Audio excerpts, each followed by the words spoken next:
Yeah, let's get right into it with the Bengals. Skinny, they beat the Browns 17-16 in Cleveland. From an optics standpoint, it didn't look great for Zach Taylor overall, but they got the win, which was the most important thing here. So let's start with this. What was the bigger takeaway for you? How poorly the offense played, or how surprisingly well the defense held up? I'll go the defense because I thought that was a bigger question mark. And here's why I'm not going to – I know everybody's probably jumping over the edge of the offense. I get it. It was a horrible performance. The opening drive was great. But the last 3 games in Cleveland, and maybe this is just to tip the cap to Cleveland because they've had Denzel Ward and Myles Garrett and others. Their defense, when healthy, has been a pretty good unit for them. Last 3 games in Cleveland are the following: 141 yards, 211 yards in a game they won last year thanks to a Charlie Jones kickoff return, and then 142 yards, 211 yards, 141 yards. That probably tells me more about Cleveland. When you look at the Bengals offense in the macro, right? Like, we all agree this is one of the best offenses in the NFL, and it's proven itself out, except the last 3 years in Cleveland. So maybe it's a bad matchup for them.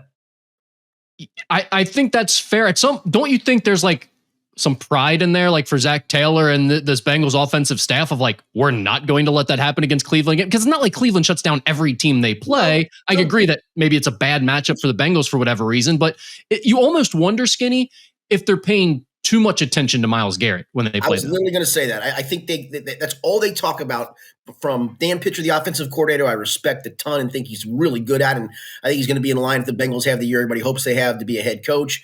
To Zach. And to, who else I think gets in his head? I think he gets in Joe Burrow's head. I think he's so wary of him to either get it out of his hand quickly. I don't even know where there was a scramble. It was not a sack because Joe gained a couple of yards, but Myles made the tackle. Yeah. Where Joe literally, he felt them coming, probably could hear him coming, and like covered up the football, like, don't strip it from me, please, and went down.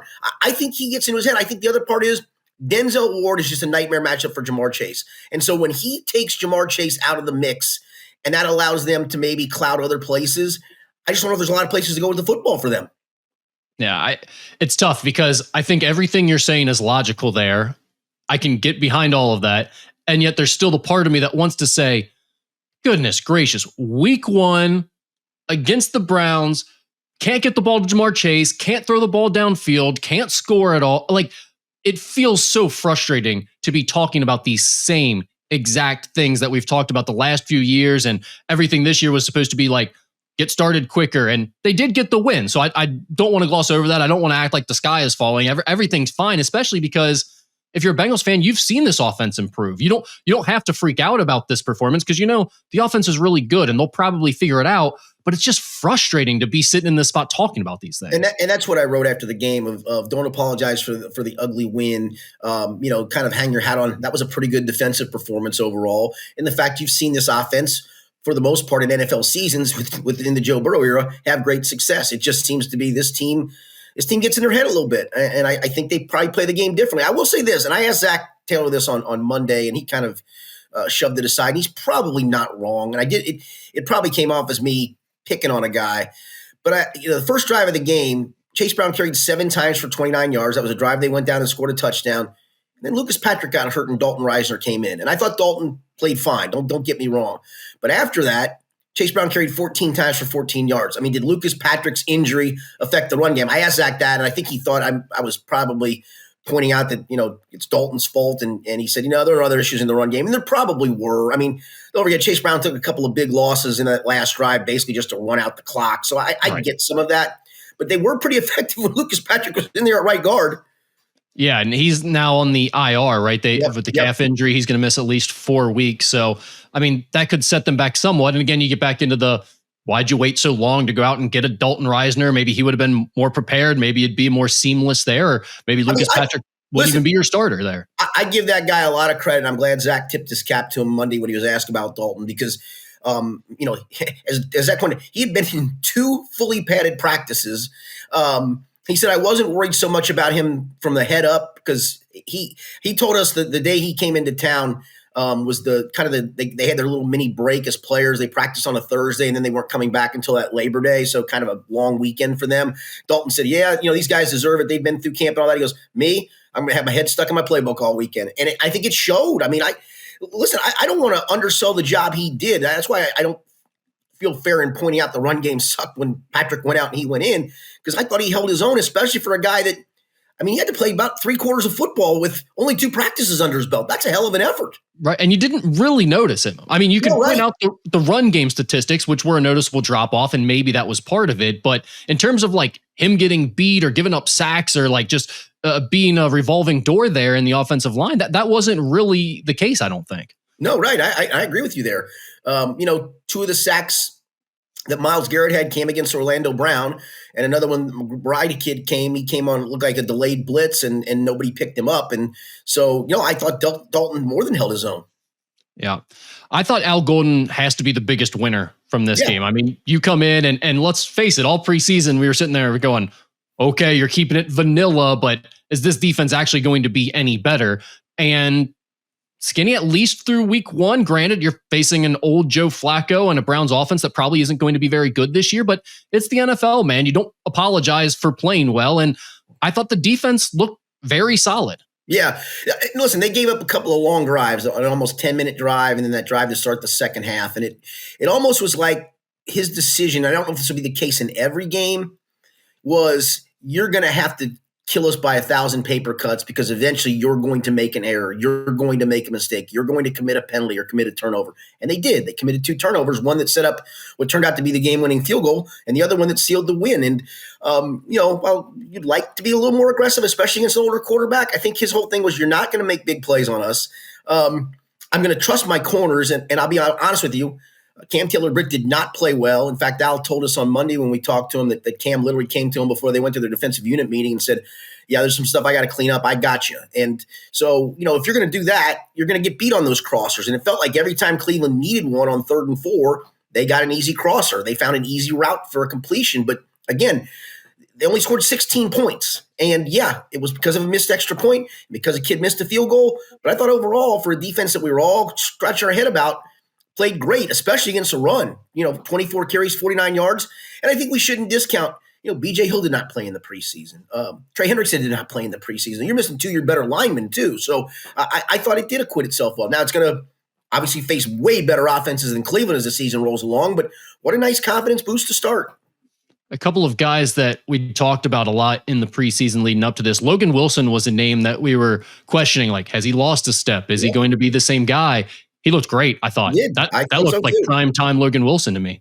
I agree. And maybe the preseason where he looked slow was trying to nurse Demetrius Knight along, right? I mean, that could have been the case of him making sure the kid's going to the right. I mean, remember when they collided?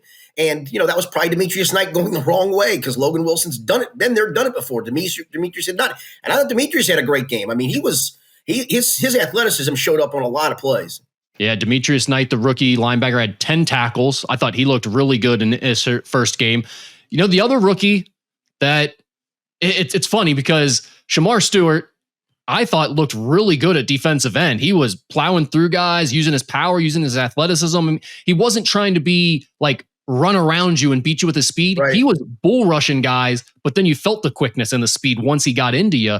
It felt like he never got blown off the ball. He was pushing offensive linemen back.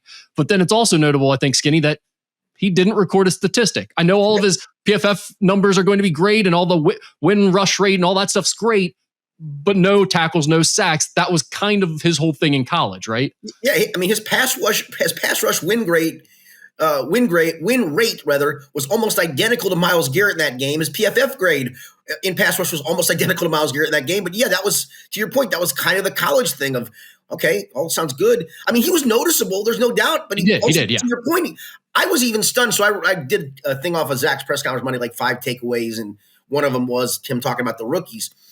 And so I want to look up what Shamar did, because I had that stat that I just gave out there to throw into the piece. And I went and I looked. I don't see his name. Wait, he didn't record a single stat. And you're right, he didn't. He didn't record a single stat. Yeah, it's weird because it did feel like he impacted the game. I mean, there was the time where he kind of like bumped into Flacco as he was throwing and the ball went flailing. Yep. So, I mean, that's definitely a pressure where he impacted the play. There was another play where he set the edge against the run and then kind of dove into the running back as he was going down, but someone else got credited for the tackle, rightfully so. So it's not like he wasn't around the ball and not impacting plays. But again, it's like, I guess the next step is okay, you're showing us that strength and athleticism that you can bully even these NFL veterans. I mean, the guy who's going against is like an 11-year vet. Yeah. I don't think he's any good, but he's an 11-year vet. He looked great against him, but you got to get home now, right? You got to be able to get a piece of that quarterback or make that tackle as the guy's running by you. So I guess we'll just wait and see if that next step comes. But it was a great debut, I think. I thought so too. And, I thought that they kind of leaned into the rotation up front. I think Trey played the most snaps of any of the linemen. I think he played on 75% of the defensive snaps. They rotated all the tackles through. And I thought that showed up in the second half, especially the fourth quarter. I thought the defensive line looked really fresh and we were able to shut them down. I mean, the last 5 full drives, technically the last 6 drives, I mean, you got to count those last couple of plays. They don't score a point. Now, granted, the kid missed a field goal on one of those, but you also turned them over on downs, forced a punt, came up with an interception, ended the game. I mean, I thought that group looked really fresh. I thought the line rotation was really, really good. The Jags are up next in Cincinnati. They beat the Panthers 26-10 last weekend. Skinny, any more thoughts on the Bengals, this upcoming matchup? Obviously, we'll get to that in our pick 'em a little bit more. But what else you got on the Bengals? I will say this because everybody knows it's an ugly win, right? So we were driving back from Cleveland, and it's funny. We got in the car. Jay Morrison, Paul Dana, James Rapine, and me. We got in the car like literally as the Sunday night game kicked off. It literally got us all the way to the Lebanon exit on I-71. That's perfect. That's a perfect, yeah. And we all parked our cars off the Kings Mills exit, so we were like 5 minutes away from getting our car. So you couldn't have timed it up any more perfect. But after the game ended, we're kind of just sitting there for a second. I said, "You think you want the 41-40 pretty loss or the 17-16 ugly win?" Right? I mean, Baltimore looked great. I mean, well, I shouldn't say look because I didn't see it, but Baltimore sounded great. Statistically on offense, they did everything great. But you know what they did? Lost the game. They looked fantastic. I mean, really, Skinny, it looked like Buffalo and Baltimore were playing a different sport than the Bengals and the Browns. Yeah. It was so fun to watch. The offense was so high level. They couldn't stop each other, but Baltimore lost the game. And it's amazing how different that feels, that 1-0 versus 0-1, even though, we've seen the last few years and how you can come back from those deficits and stuff, but it's significant that the Bengals found a way to get this one. It really is. Yep.